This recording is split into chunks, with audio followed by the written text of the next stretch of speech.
반갑습니다. 장종용 시장점검입니다. 오늘 코스피 지수 부진한 흐름이었고, 급하게 올라갔던 걸 반납을 하는 그런 과정인데, 그래도 이런 일이 일어나지 않았던 것보다는 훨씬 나은 상태입니다. 물론 다시 이렇게 흘러내린다면, 그러면 또 투자 심리가 금방 얼어붙겠지만, 그 정도로 상황이 그렇게 나쁘진 않은 것 같습니다. 왜냐하면 공매도를 금지한다고 해서 특별히 오를 거라든지, 아니면 공매도를 금지한다고 해서 특별히 또 다른 문제가 해결된다든지 이런 거는 아니고, 뭐 공매도 팔아놨던 거를 급하게 사야 되니까 올라간다라는 그런 단순한 발상은 정말 기업의 어떤 가치가 폭증해가지고 이전에 그 저평가됐던 상태로 다시는 돌아가지 않는다. 뭐 그 정도 돼야 이 공매도를 쳤던 쪽에서 급하게 이거를 사서 올라가는 그런 현상이 나타날 겁니다. 그래서 사실은 뭐 공매도에서 쇼커버링을 해서 올라갔다라기보다는 그럴 것이다라고 믿은 개인 투자자들의 매수가 집중되면서 올랐다라는 게 맞고, 개인 투자자들의 성향이 당기니까 거기에 따른 어떤 하루 지나서 차익 실현하고 그런 부분들이 뭐 당연히 나올 수밖에 없는 거. 그런 걸 생각했을 때는 뭐 자연스러운 현상이다라고 정리를 할 수 있습니다. 그래서 다만 이제 정부가 의지를 보였기 때문에 이전에 그런 나쁜 상황으로 가지는 않을 것이다. 요렇게 생각하시는 게 적절할 것 같습니다. 자, 그러면 댓글 확인하도록 하겠습니다.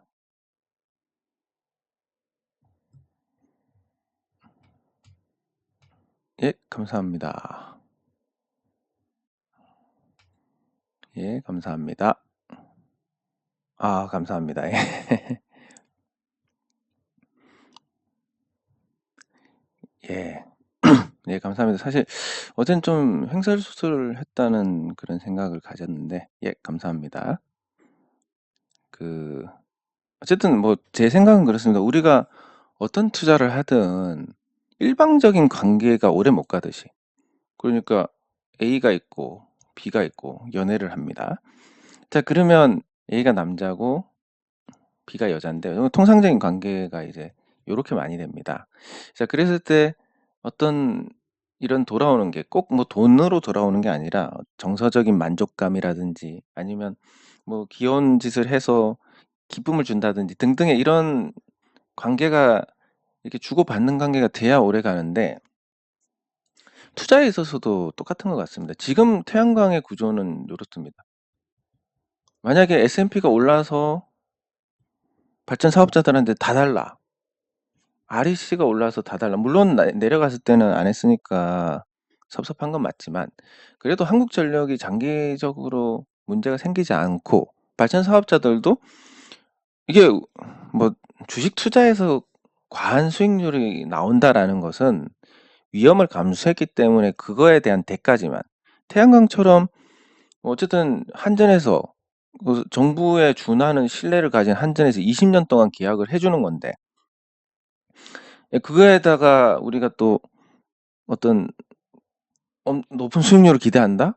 이건 좀 욕심이지 않을까. 그래서 한전하고 우리 발전 사업자들이 같이 갈 수 있는 이런 방향이 가장 오래가고 가장 좋다고 생각을 합니다. 그러면 지금 한전에서 어떤 이익을 얻느냐 하면, 태양광이 봄, 가을에는 비중이 많이 높아졌습니다. 그래서 봄, 가을에 비중이 높아지면서 원전에서 사고, 모자라서 석탄에서 사고, 그것도 모자라서 LNG에서 사는데, LNG에서 사기 전에 태양광이 전력을 충분히 공급하니까 봄, 가을 기준으로 해서는 LNG까지 안 가도 되더라. 그래서 S&P가 안정이 되는 효과가 있습니다. 만약에 태양광이 아예 없어서 LNG 가격까지 다 줘서 발전 사업자들한테 한전이 지급을 해야 된다면 돈을, 그러면 훨씬 더 손해였을 겁니다. 그래서 보이지 않게 뭐 태양광으로 손해 본다라고 하지만 실질적으로 한전은 손해를 보지 않습니다. 그리고 원전 같은 경우는 어쨌든 한전 자회사들이 투자를 하든, 뭐 발전소도 마찬가지지만 자기네 자금을 때려 넣어서 발전을 하는 거지만, 태양광은 한전이 손 안 대고 코푸는 알아서 돈 들여가지고 발전소 지어서 팔아줍니다. 그러면 한전에서는 그냥 받아서 더 비싸게 팔면 되는데, 근데 바보처럼 그걸 못하니까 문제지.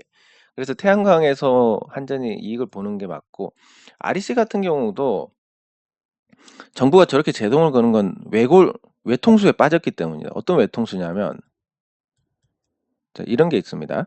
우리 외환시장에도 똑같이 작용하는 건데, 그 외통수라는 게 지금 이대로 가면 아리백이 거의 무역 장벽 수준이 될 것이고, 그럼 기업들이 REC를 사야 되는 상황이 됩니다. 근데 공급이 안 늘어납니다. 안 늘어날 뿐만이 아니라 이런 외통수가 나오니까 개인 투자자들 중에 여유 있는 분들은, 발전 사업자 중에서 여유 있는 분들은 REC를 안 팔고 모아가고 있습니다. 그러니까 실질적으로 생산이 되더라도 매도가 나오지 않고 매수는 앞으로 늘어날 것이고, 이대로 가면 13만 원 가는 게 시간 문제인데, 이거는 받아들여야 되지만 당장 급하게 올라가서 13만 원이 된다라는 것은 기업들에게 굉장히 큰 부담이 됩니다. 예를 들어서 뭐 1억씩 비용이 나가던 게 갑자기 3억이 된다. 예, 엄청난 부담이기 때문에 정부에서는 이거를 줄여주기 위해서 정부가 보유한 REC를 소급 발행해서 때리겠다. 그러면 시장에서 매도가 나올 거고, 그러면 정부가 안 때리는 가격까지, 때린다고 한 그 기준 가격 이하로 떨어지지 않을까, 이렇게 생각한 것 같은데, 얼마나 외통수면 이런 정책이 나와도 REC가 잘 안 빠집니다. 그래서 결국은 13만 원까지 갈 것이다라고 보는데, 다만 이제 속도 조절은 필요한 겁니다. 왜냐하면 갑자기 오르면 기업들에게 큰 부담이 되니까. 예, 그래서 다 같이 적당히 이렇게 가면 발전 사업자들도 좋고 한전도 좋고, 그리고 이 아리백의 대응도 할 수 있고 다 좋습니다. 다만 어느 한쪽이 일방적으로 이익을 얻으려고 하면 그건 조금 문제가 되니까, 그런 부분에서는 크게 기대를 안 하시는 게 좋지 않을까 싶습니다. 그 우리가 하는 태양광의 구조는 이렇습니다.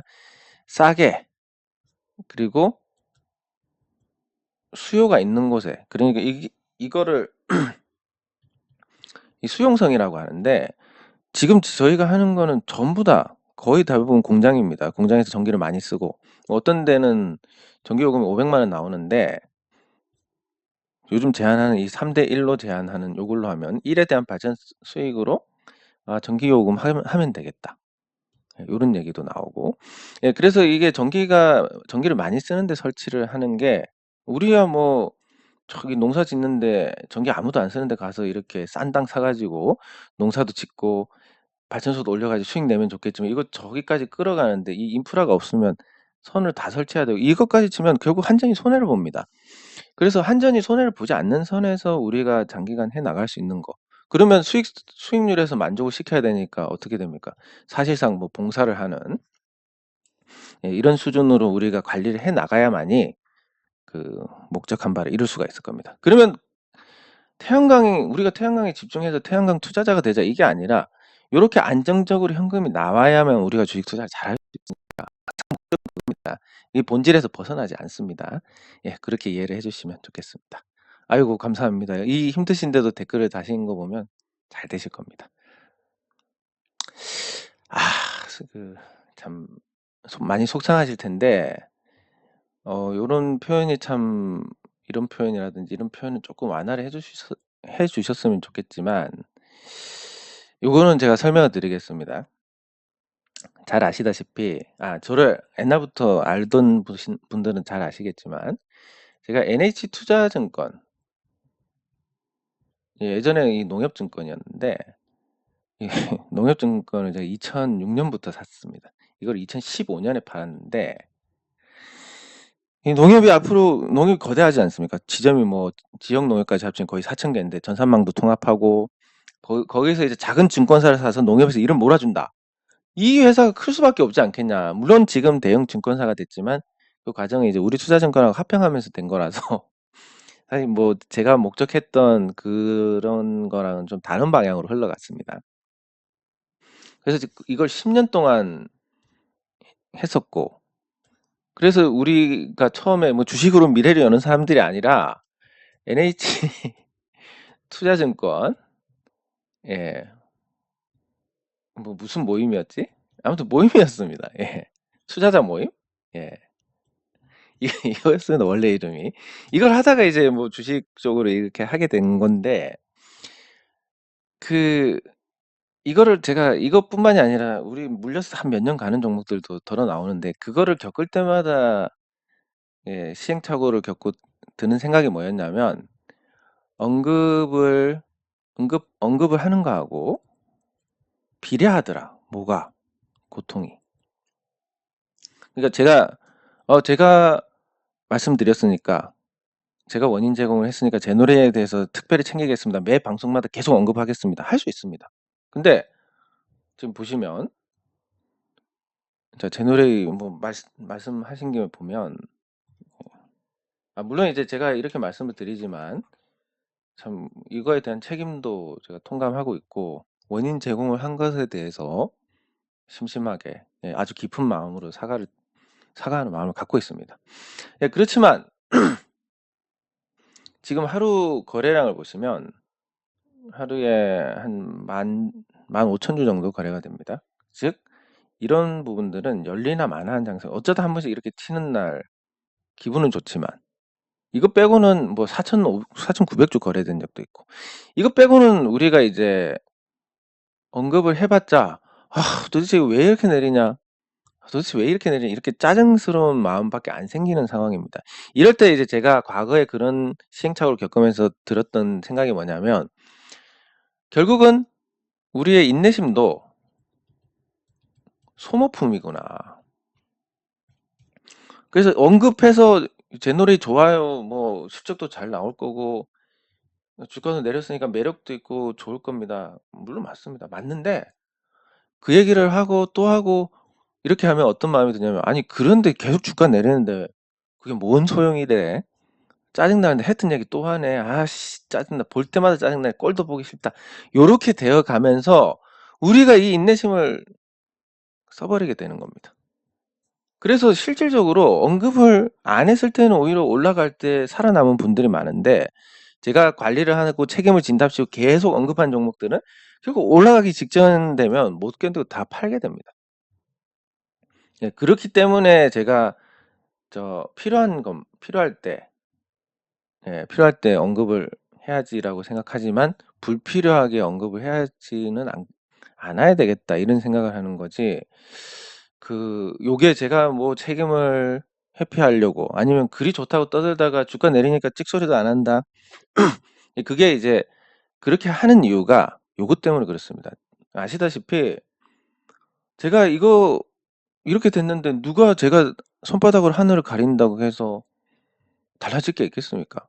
제가 떠드는 거 누구나 다 알 거고 떠들고 나서 한 30% 빠진 것도 누구나 다 아는데 예, 그런 게 아니라 여러분들께 가장 좋은 방향으로 유도를 하는 게, 이끌어가는 게 어떻게 해야 될지에 대한 그 결과물인 겁니다. 그렇지만 질문을 했을 때 제가 이거를 언급을 안 한다든지 제 노래 언급할 때마다 삭제를 한다든지 뭐 그렇게 하진 않으니까 답답하시면 댓글 올려주시면 예, 그때마다 다루겠습니다. 근데 매일매일 제가 신경 쓰고 다루는 게 여러분들의 인내심을 깎아먹는 거라서 그닥 좋은 게 아니라서 그렇게 하는 겁니다. 그리고 아시다시피 저는 뭐 거의 뭐 이게 노인 수준이라서 했던 말 또 하고 뭐 말 계속하고 그래서 제 노래에 대해서 매일 똑같은 얘기, 제가 태양광도 지금 보시면 매일 똑같은 얘기를 하고 있는데 매일 똑같은 얘기 할 수 있습니다. 예. 근데 그게 도움이 안 되기 때문에 안 하는 거라서 예, 다만 이제 얘기가 나왔기 때문에 한번 점검을 해보면 바닥에서 거래량이 터졌습니다. 일단 그러면 이 거래량은 우리가 해석하기에 따라 틀린데 자, 이 일봉에서 이 거래량이 바닥에서 터졌다. 그러면 이제 나쁜 종목이면 뭔가가 털고 나갔네? 라고 생각을 하면 되는 거고 좋은 종목이면 매집을 하는 게 아닌가라고 생각을 할 수 있습니다. 자, 그러면 이제 수급 측면에서는 단기간에는 그렇습니다. 누군가가 많이 들어오면 주가를 올려주겠습니까? 그 주식을 올려야만, 아니 주식을 올려주면 그냥 불로소득을 주는 건데 올려주겠습니까? 올라가서 주식이 안 나온다. 네, 요런 게 이제 확인이 돼야 주가가 올라간다라고 볼 수가 있으니까. 그래서 우리가 이제 어떤 패착이라고 한다면 사실 우리 전체 종목 중에서 제너레이가 조금 비중이 큰 편입니다. 그래서 우리가 좀 많이 들어가면서 뭔가 매도하고 빠져나가고 싶은 쪽에 매도 기회도 제공을 한 거 아니냐. 그러면 이제 결국은 우리가 주가를 올린 능력이 없으면 그냥 이대로 계속 갈 수밖에 없는 거고, 주가를 올린 능력이 있으면 적극적으로 상황을 한번 바꿔보는 그런 방법을 모색을 해보는 게 좋은데, 현재 제가 볼 때 기준은 그렇습니다. 제너레이가 특수한 업종에서 영업을 하기 때문에 일반적인 평가하고는 다르게 봐야 되지만, 그래서 이거 곱하기 2 정도로 보면 맞을 겁니다. 실적도 곱하기 2. 그러면 제너레이의 적정 가치가 한 1,500에서 1,700에서 한 3천억 정도. 이 정도가 제너레이의 적정한 가격인데, 여기서 이제 하나씩 할인을 해보겠습니다. 시장이 나쁘다. 그러면 보통 이제 우리 계좌가 마이너스, 지금 좀 나아지셨겠죠. 마이너스 50이 평균이라고 제가 말씀드렸습니다. 그러면 850억에서 1,500억 정도가 제너레이가 움직일 수 있는 자리일 것이다. 지금 현재 997억이니까 우리가 이 상황을 비정상으로 간주해서 적극적으로 어떤 주주의 권익을 내세운다든지 요구를 한다든지 이런 상황은 안 된다라고 봅니다. 그래서 시장이 좋아지는 게 우선이고, 그러면 이제 앞으로 우리가 생각할 때 이런 문제에 봉착하게 됩니다. 도대체 그러면 주가가 올라간다 해서 우리가 요 시기에 담았던 이런 만원 정도 되는 데까지 주가가 올라오면, 여기까지는 쉽게 올라올 겁니다. 근데 올라오고 나서 이거 우리 거 다 받고 하려면 여기서부터는 주가 안 올라가는 거 아닌가? 여기서 이제 항상 갈림길이 생기게 됩니다. 여러분들 이 생각은 해보셨습니까? 매도가 됐다. 누군가 사줬다는 겁니다. 그리고 매수가 체결이 됐다. 누군가 팔았다는 겁니다. 그럼 우리는 주가를 움직일 수 있는 능력이 없습니다. 근데 누군가 팔아서 우리 거를 누군가 샀다라는 것은 주식을 움직일 수 없는 쪽의 주식을 움직일 수 있는 쪽에서 샀다. 요럴 가능성이 굉장히 높습니다. 즉, 파는데 계속 팔려. 그 뒤로 어떻게 됩니까? 주가가 올라가는 경우가 굉장히 많습니다. 그리고 우리가 매수하니까 계속 사지네, 싼 가격에 사지네, 이거는 누군가 팔고 있다는 거고, 걔네가 주가를 움직일 수 있는 가능성이 크다는 그런 쪽으로 볼 수 있으니까, 그래서 우리가 팔면 올라가고 사면 떨어지는 게 우리가 역주행을 하고 반대라서 그런 게 아니라 그런 구조 때문에 그렇습니다. 즉, 만 원대에 오면 안 팔리면 주가가 안 올라갈 거고, 팔리면 어떻게 됩니까? 크게 올라갈 겁니다. 누군가가 여기서 받아간다는 거니까. 그렇기 때문에 여러분들께서도 지금 이 제너레에 대해서 스트레스가 계속 누적되고 매번 언급해서 인내심을 깎아 나가다 보면 어떻게 됩니까? 만 원 오면 다 팔게 됩니다. 그러면 그 판 거는 누군가가 주가를 움직일 수 있는 쪽에서 받아갈 것이고, 그때부터는 뭐 주가가 폭등하는데, 그거 폭등하는 거 보고 또 들어가면 되지. 안 되지 않습니까? 들어가는 순간 또 팔 거니까, 주가 움직이는 쪽에서. 그렇기 때문에 지금의 이 시간에서 우리가 스트레스를 최소한으로 하고 상처를 안 받고 생업에 열중을 한다든지 다른 쪽으로 관심을 돌리면서 시간을 보내서 결국은 뭐 다른 주체들이 올릴 때까지 버티는 거, 그거 아니면 사실 방법이 없다라고 말씀을 드릴 수 있습니다. 만약에 그게 된다면 큰 수익이 날 것이고, 그게 안 된다 그러면 만 원에서 팔게 될 것인데, 팔고 나서 올라가는 거 많이 경험하셨겠지만 그게 이런 구조 때문에 그렇습니다. 우리가 팔았다는 거는 주가를 올릴 수 있는 쪽에서 샀다는 거고, 우리가 샀다는 거는 주가를 올릴 수 있는 쪽에서 팔았다는 거니까, 결국 단기적으로는 우리의 선택이 반대가 될 수밖에 없다라는, 피할 수 없는 숙명인 것입니다. 네, 그래서 이제 제노레이는 그래서 언급을 자제를 하고 있습니다. 그래도 지금 최근에 보면 희망이 보이는 게, 여기 뭐 먼저 얻어 터져서 그렇겠지만 지수가 이렇게 내릴 때 제노레이의 주가가 그래도 안 내렸습니다. 이제 뭐 내릴 만큼 내렸다라는 얘기니까, 지금은 스트레스를 받고 이거 팔아야 되냐 살아야 되냐 사야 되냐 이것보다는 아유 뭐 여기서 더 떨어지겠어, 더 떨어지면 더 사야지, 뭐 이런 관점에서 좀 짜증은 나고 답답하시겠지만 좀 편하게 스트레스 안 받고 인내심을 잘 지키면서 그렇게 이 기양 삼고 끝을 봐야 되지 않겠습니까? 그렇게 가시는 게 맞을 것 같습니다. 예, 그리고 오늘 조선주, 예, 하나오션을 한번 보면 하나오션이 이번에 이제 흑자가 났습니다. 그리고 공매도 금지에서 어떤 수혜를 받는 부분도 있어서 이렇게 반응도 나왔었는데 제자리로 다시 돌아왔습니다. 근데 조선주에서 가장 문제가 되는 건 어쨌든 저는 하나그룹에서 과연 버틸 수 있을까? 요 대우조선을 안아가지고 버틸 수 있을까에 대한 부분. 심지어 최대 주주인 하나 에어로스페이스 같은 경우는 옛날에 삼성그룹에 있었던 회사라서 그나마 내실이 있는 거지, 기존에 하나 쪽에 있었던 회사는 과연 뭐 멀쩡한 게 있느냐. 그리고 앞으로 태양광 쪽에서 중국 업체하고 점점 격차가 벌어지는데 그걸 어떻게 견뎌낼 거냐라는 부분에서 굉장히 비관적으로 보고 있습니다.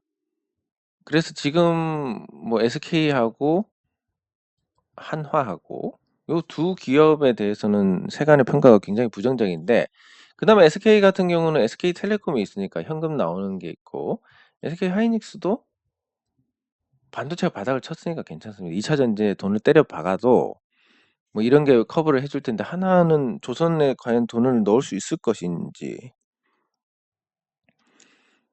넣는다 해서 수익이 날 수 있을 것인지, 일할 사람이 없는데 조선이 호황이면 뭐 할 것인지 등등을 따져봤을 때는 굉장히 비관적이다, 이렇게 볼 수 있습니다. 거기다가 뭐 이자가 올라간 상황에서 이 금융 비용도 만만치가 않습니다. 이 부채가 옛날에 비해서 2배가 됐는데, 거의 2배가 될 것이라고 보는데 6조 원입니다. 물론 이 부채 중에서는 수주를 했기 때문에 나오는 그 부채도 있습니다. 그래서 여기서 보시면 부채 중에서 유동성 장기 부채는 많이 줄고, 매입 채무 이거는 뭐 배를 만드니까 이것저것 사야 될 것이고, 그게 많이 나간다는 건 좋은 현상입니다. 예, 그리고 계약 부채가 크게 늘었습니다. 즉 1조 2천억에서 5조가 됐다는 것은 선수금을 많이 받아서 그렇게 된 거다. 그러면 한 3조 8천억 정도 늘어났으니까 내실 측면에서는 많이 좋아진 겁니다. 근데 이 계약을 과연 털 수 있을 것이냐, 계약을 차질 없이 배를 인도를 할 수 있을 것이냐는 별개의 문제니까, 만약에 그 부분에서 일할 사람이 없어서 꼬이기 시작하면 저거에서 한참의 어떤 상응하는 또 그 문제가 발생을 하게 될 겁니다. 예, 그렇기 때문에 그 하나오션, 예전에 조선에 대해서 조금 긍정적으로 말씀드린 부분이 앞으로는 이 수주를 하고 업황이 좋고 뭐 발주가 계속되고 이런 문제가 아니라 제때 납기를 할 수 있느냐의 문제로 바뀌니까 이 현대중공업이나 삼성중공업 입장도 거의 비슷하다라고 볼 수 있습니다. 그리고 유가 전망이 또 바뀌고 있는데, 이 국제유가 전망은 이렇습니다. 이제 중동에서 확전이 일어날 것이라고 보고 유가가 오를 것이다라고 예상을 했으나 확전이 안 되고 아마 국지전으로 끝날 것 같습니다. 그리고 그로 인해서 이제 미국이 힘이 빠지면서 우크라이나하고 러시아 전쟁도 이제 흐지부지 될 가능성이 크고, 그렇게 됐을 때 이제 물가가, 에너지 가격이 빠르게 안정을 찾을 것이고, 여기에 이제 미국이 계속 노력을 하고 있는 게 어쨌든 원유 수요를 줄여보자. 그래서 전기차 보급도 늘리고, 그리고 이 옥수수 기반으로 한 바이오 에너지, 바이오 디젤 같은 거, 요거에 이제 첨가를 계속 늘리면서 수요를 계속 누르고 있습니다. 그래서 유가가 더 치고 나가지 못하고 다시 떨어지고 있고, 이 유가가 반영되는 게, 에너지 가격에 반영되는 게 6월이니까 한 11월 정도에 반영이 돼야 되는데, 예, 요게 반영이 안 될 정도로 지금 다시 안정을 찾고 있는, 예, 그런 상황이니까 그 에너지 가격이 안정을 찾고, 그러면 이제 피크가 9월 말이었으니까 10월에 우리 물가라든지 11월의 물가라든지 12월 물가는 굉장히 좋게 발표가 될 가능성이 큽니다. 이걸 기반으로 해서 한국은행의 경기 침체라고 얘기도 했겠다. 10월, 11월, 12월은 에너지 가격 하락으로 물가가 안정이 될 것이다. 이걸 기반으로 해가지고 한국은행에서 1월 달에 금리 인하를 하면 많은 종목들이 거기에 대한 또 한 번의 반응이 있을 겁니다. 그래서 지금 힘드시더라도, 물론 개선이 안 될 수도 있지만 지금보다는 1월 달이 좋을 것이고, 그게 뭐 총선 전에 뭔가 또 무너지면 뭐 했는데 이런 얘기 나올 거니까 4월까지 어떻게든 길을 쓰고 지킬 것이고, 부동산도 그 신생아 관련된 저리 대출, 주택 구매 시에 신생아가 태어난 집에는 27조 원 정도 예산을 배정해서 1%대 금리로 집을 사게 해주겠다. 이걸로 이제 하반 경직성이 확보됐고, 예, 그러면 고금리에도 자산 가격이 내려가지 않는 상태에서 금리 인하가 나왔다. 예, 굉장히 좋은 반응이 있을 거라고 봅니다. 그래서 우리가 주식을 비중을 축소하는 시점은 내년 4월 정도, 4월보다 조금 앞서서, 예, 그 정도에서 정리를 하는 쪽으로 생각을 하시고, 당장 어려워도 기다리시고 버티시는 게 맞지 않을까 싶습니다. 예, 큰 거에 올 것 같았는데, 예, 안 오게 됐으니까. 예, 그래서 일단 4월까지 버텨보자. 요 모드로 가시면 될 것 같습니다. 네, 장 종료 후 시장 점검은 여기서 마치도록 하겠습니다. 수고하셨습니다.